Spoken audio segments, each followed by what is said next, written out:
BestBookBits.com brings you the book summary of Fast Food Nation, The Dark Side of an All-American Meal by Eric Schweitzer. Fast Food Nation discusses how fast food chains like McDonald's revolutionise the industry with assembly line principles and how these chains are exploiting the people from weaker sections of society. It also discusses how these industries target children as potential customers and how the globalisation of fast food is making people obese worldwide. Fast Food Nation summary.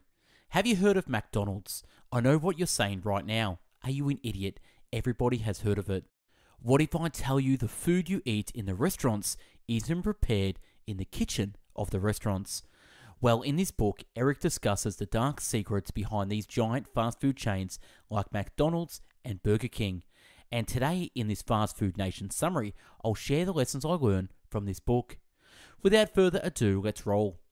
The adoption of revolutionary factory line principles. In the pursuit of cutting or reducing the food production cost and optimizing it for speed and efficiency, McDonald's brothers adopted the assembly line production model, and it changed everything. This model divided the whole process of food production into several specific stages. At each stage, there existed a simple task to be performed. What's the best thing about this model? It didn't require skilled labourers. An average person with almost no skill or less training could perform a simple individual task at one stage. Since the task to be performed didn't require much skill, the fast food chain owners could easily get away with minimum labour cost. They could easily hire an unskilled person at a low price and teach him without any high cost. Adopting this practice allowed them to maximise their profits and scale up their empire throughout the world. Seeing the apparent success of McDonald's, other fast food chains almost adopted this model. All the prominent fast food chains like Burger King or Kentucky Fried Chicken, they all owe their success to McDonald's for revolutionising the industry with the assembly line model. Even though this model sent the profits of fast food chain owners soaring high, it had drastic consequences on the people of America and other countries throughout the world. This model changed the way people eat and see food today. Today, most of the food has become part of the speedy food service system. The faster the food is produced, the more the fast food companies make profits, and thanks to the assembly line production system. Kids are the prime target of fast food chains. Guess who the ideal customers are for these fast food companies? If you are from a business background or even if you have little knowledge about the corporate world, you could easily tell that children are easy to influence and hence ideal for such companies. It's easy to target children because they don't possess enough experience and knowledge to see through marketing tactics. These fast food chains run advertisements on TV, place big hoardings, and adopt several marketing strategies to win over the hearts and minds of kids. Eventually, young children end up believing all the promises these companies make in their commercials and develop in them the want to buy these products. Kids can even pressurize their parents to buy from these fast food chain owners. Simply put, win over kids and they will make their parents buy from you. This was the idea that all fast food chain owners firmly believed in. McDonald's took great steps to attract kids to their restaurants. Have you heard of Happy Meals? Of course you have. Why does McDonald's provide toys with Happy Meals? They do this to attract kids. They have even gone one step ahead. They have started building playgrounds near their shops to glue kids to their restaurants. The result? McDonald's has tripled or quadrupled its revenues. Fast food chain owners haven't stopped just there. Commercials have made their way into school textbooks to nurture children into believing that their products are excellent and their promises are real. They deliberately implant false ideas into the minds of young children and run their propaganda. Fast food industries exploit workers and children. Congress should ban advertising that preys upon children. It should stop subsidizing dead-end jobs. It should pass tougher food safety laws. It should protect American workers from serious harm. It should fight against dangerous concentrations of economic power. Working at fast food restaurants looks fancy from the outside. Who doesn't want to be surrounded by all the tasty and mouthwatering delicious food? All the foodies out there would dream of having a job at a big fast food companies. But what you see isn't real. On the contrary, the condition of workers in the fast food companies is worse than you can imagine. Remember the assembly line system we talked about earlier? it plays a great role in worsening the conditions of the workers. Due to the simplicity of the task to be done at each stage, the workers get a low salary. On top of that, companies are continually working on moving manual labour to automation, meaning less need for labour. Another thing is, companies often hire people from weaker sections of society, which include poor people, children, migrants, etc.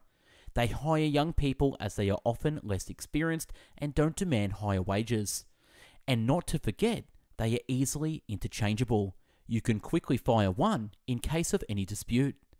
Talking about the workplace environment, especially when it comes to meat packing industries, injuries are pretty common among the workers.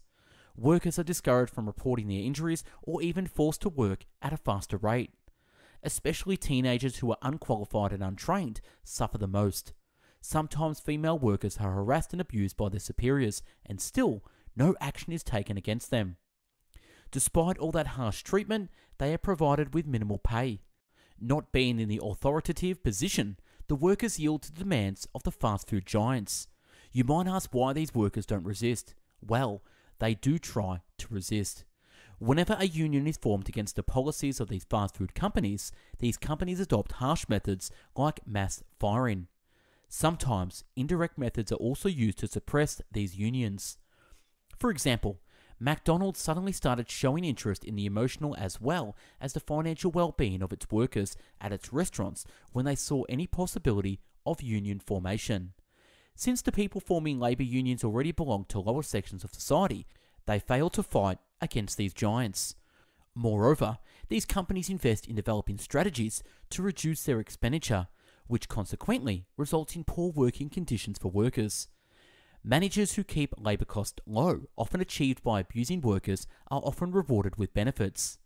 On the other side, the workers don't get any benefit. Workers are hired, fired, and scheduled at will by fast food companies. Flavour matters more than quality in fast food chains. No matter how much you try to hate fast food and criticise it, it's hard to resist the temptation of eating them. The flavours in the fast food are enough to seduce your taste buds. What do you think causes this? What's the secret behind all that heavenly pleasure you get while eating them? Let's talk about McDonald's French fries. Even for the critics, it's hard to deny the fact that they taste good. What do you think is the secret of the flavour behind these fries? One might think that the restaurants have highly trained chefs at their kitchen who discover an exquisite blend of ingredients to make these flavours. Ironically, those flavours have more to do with test tubes at chemistry labs than with the kitchens at the restaurants. In fact, the taste of these fries isn't due to the quality of the potatoes or technology used to process them. It's more about the oil and the flavour they use to cook them. Just like any chemical product, those little fries go through a lot of processing like freezing, canning, etc. And at the end of the tremendous processing, they lose most of their natural flavours. So to overcome this situation, companies add artificial flavours to it. Have a look at your refrigerator today and check the labelling on the packaged food items. You'd find most of them would have added flavours in them.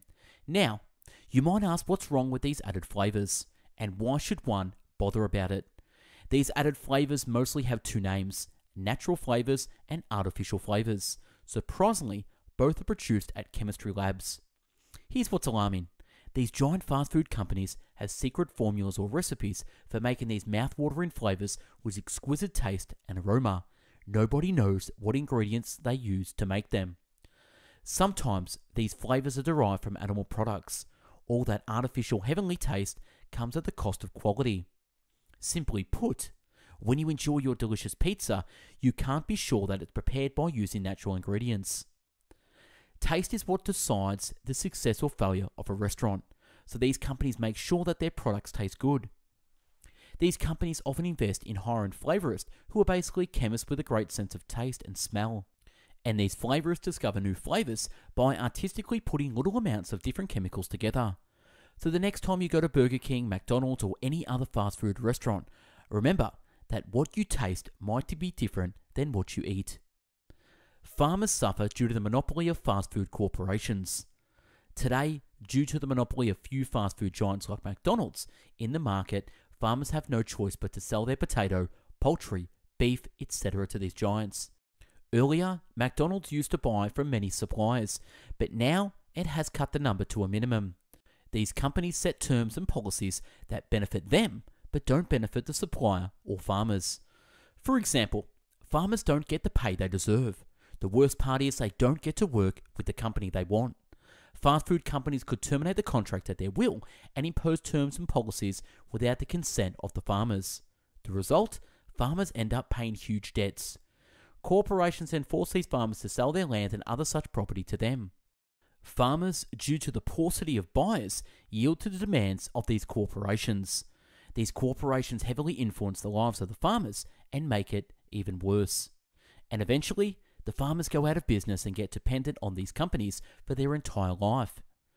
Unhygienic conditions at slaughterhouses cause foodborne diseases. Today, on average, the typical American eats 68 pounds of beef every year. Where do you think all this comes from? It comes from the slaughterhouses. These slaughterhouses are one of the most dangerous places in America. In fact, these are the places that precisely narrate what happens behind the scenes when it comes to beef production. Just imagine all the mess that happens while slaughtering cattle and birds, slicing them with knives, putting them on the assembly line, and hanging them with a hook. The labourers who work at the slaughterhouses often get cuts, stabs, and other such injuries. To make more profits, the managers push them to work even harder. The worst job there is to clean all the mess after the slaughtering of animals. Often the beef gets contaminated as people working there don't get sufficient training. Deadly bacteria find home into the beef when it comes into contact with cattle feces. Now imagine if only a single contaminated batch of beef gets packed and reaches the supermarket, how many people it would affect. To meet the rapidly increasing demand for fast food, these fast food industries don't put enough checks on the quality. But to keep up with it, they adopt faster production techniques that result in cheap quality food products. Foodborne diseases like food poisoning, diarrhea, etc. affect people in millions in the US every day. And no matter how much these industries brag about the rise in standards, their food quality remains low. Now, before we get into the last chapters of this summary, I just want to take a moment to say thank you for watching and listening to this summary. We currently have uploaded more than 600 free video, audio, and written book summaries at Best Book Bits. We'd love for you to become a fan of us at bestbookbits.com, subscribe to our YouTube channel, and follow us on Spotify or wherever you listen to podcasts. You can also keep Best Book Bits financially alive by checking out our products and services in the links below, such as our physical books, downloadable PDFs, subscribing to our newsletter, consuming our courses, and joining our coaching program. Thanks again for being a fan. On with the summary. The fast food is gaining influence throughout the world. In 1970, Americans spent about $6 billion on fast food. In 2000, they spent more than $110 billion. Americans now spend more on fast food than on higher education, personal computers, computer software, or new cars. They spent more on fast food than on movies, books, magazines, newspapers, videos, and record music combined. Despite all these flaws, fast food is gaining widespread influence. The fast food industry is becoming more competitive every day. Therefore, major chains are now looking overseas to expand their territory. McDonald's today has around 15,000 restaurants in more than 117 countries outside the United States. This shows how quickly the fast food chains have undergone expansion in recent years. The reason fast food industries have sped rapidly across different nations is fast food chains were the first movers to enter a country when it first opened and market to international investors. This rapid spread of fast food chains to other nations has led to Americanization. Due to this, more and more people are getting obese, and McDonald's, due to these negative consequences, have faced protests from environmentalists and animal rights activists across different nations. Now that's wrapping the book summary of Fast Food Nation. And if you like the summary of this and want to download the PDF, click the link below and you'll get sent this to you via email. If you want to become a contributor to Best Book Bits and become a part of the community and help read books, create summaries, and do audio recordings, DM me on Instagram at bestbookbits or email me at info@bestbookbits.com. We also run a free book club at Facebook, so click the link below to join. And if you want me to do a book summary, comment, DM me, or email me at info@bestbookbits and I'll add it to the list. Thanks for watching and listening. Hope you got something from this. Go out there, have an amazing day. Take care. Bye-bye now.